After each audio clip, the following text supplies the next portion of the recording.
Yes, we need to sketch there. You need to sketch there the functions, right? Of course, boys and girls, remember now when you look at the value of a here, a is positive, right? A is positive. It means the function will increase first and decrease after. Then it means you're going to have the maximum turning points and then minimum turning points. Between the two now, which one is the maximum, which one is the minimum? Of course, yes. This one will represent the maximum, and this one will represent the minimum, right? The other one will represent the minimum. Good. Now, let us sketch the graph to see what is it that is going to happen when you sketch this function here. Okay, right. We will have this one here. We will have the y-axis as well as the x-axis. Right, and then we have 1, 2, 3, 4, 5, 6, 7. 1, 2, 3, 4, 5, 6. 1, 2, 3, 4, 5, 6. 1, 2, 3, 4, 5. Right, and now from here, that is 1, 2, 3, 5, 6, 7. Minus 1, minus 2, minus 3, minus 4, minus 5, minus 6. Minus 1, minus 2, minus 3, minus 4, minus 5. 1, 2, 3, 4, 5, 6. Of course, you know that when you go to the right, x are positive, and then when you go to the left, they are negative. The same apply up, y they are positive, down, below the x-axis, then negative. Right. Now we must put in the information now. We can start with the y-intercept. What are the coordinates of the y-intercept? Yes, we said is what? We said 0 there, 0, 0.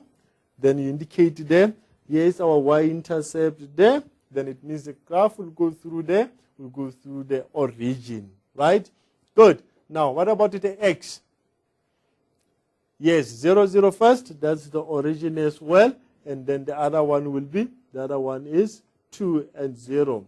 These are the coordinates of the x-intercept. Good. Now, from the x and the y-intercept, where do we go now? We now go to the turning points. Is that correct? Good. What are the coordinates of the turning points? We have 2 and 0, right? We have 2 and 0. Of course, it's this one here. That will be the turning points. Is that correct? Now, the question now, I always say, it's very important that we indicate the turning points as early as possible, right? Of course, maybe if we can go to this one before we do whatever that I wanted to tell you. That is 0,7. Where is 0,7? 0,7 is somewhere here, right? And now, if x is 0,7, then what is y? Then y is what? Y is 1,2. Y is 1,2. Then y,2 then it will be somewhere here. That is 1,2. Of course, now, once you have something like this one, it's very important to indicate, okay, this is a turning point. The graph cannot go up. It needs to turn here. Is that correct? And you also indicate this one as well. Then this must be a turning point as well. Is that correct? Good. And now from here, look, your life is easier now. The only thing that you need to do is just to join this one. It must go through what? It must go through the origin. And now you join this one as well. And now then you take this one up. And now you have the cubic functions. Look, your function increase first and now decrease and increase. Can you see that one? Yes, it's very, very important. What are the coordinates of the turning points? 2, 0 there. And what about this one on this side? That is 0,7 as well as 1,2. Right. Are you happy now with the function? Right. Can we quickly look at those things that we looked at before we sketch these functions? Yes, what are those? That is the x and the y-intercept. The turning points, how do you determine the turning points? Of course, when you determine the turning points, you need to have the derivative. And now after the derivative, you let the derivative to be 0. And now you have the x value. And then from that x value, then you take them, then you substitute them where? In the original to find the corresponding y value. Right. Are you happy now? Yes, I can see the smile. Of course, I can see the smile. Good. Now, from this one now, let us quickly now look at the last part that I said to look at it later on after we have sketched the smooth curve of the cubic functions.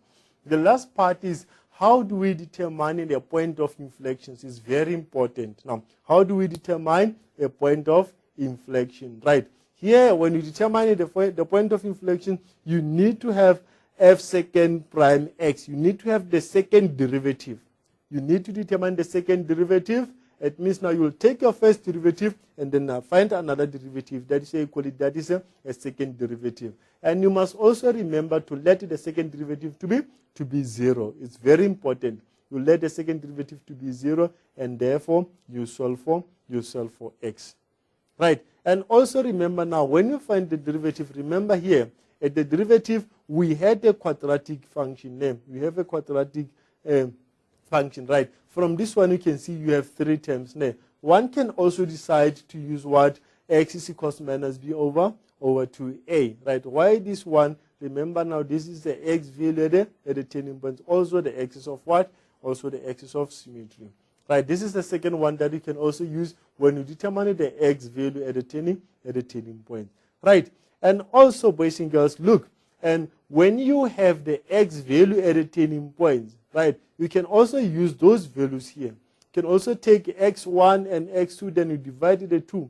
They will give you the x value of the point of the inflection. Right, use the x coordinate at the turning point, or the x-intercept of the parabola. Because sometimes when they give you the parabola in this case, then you know that is the derivative. Right, to find the corresponding y value, of course, is still the same case. Right, once you have the x value, then you can substitute the x value into the original equation to find the y value. I think, boys and girls, is now clear. I think now it's very, very clear, this one.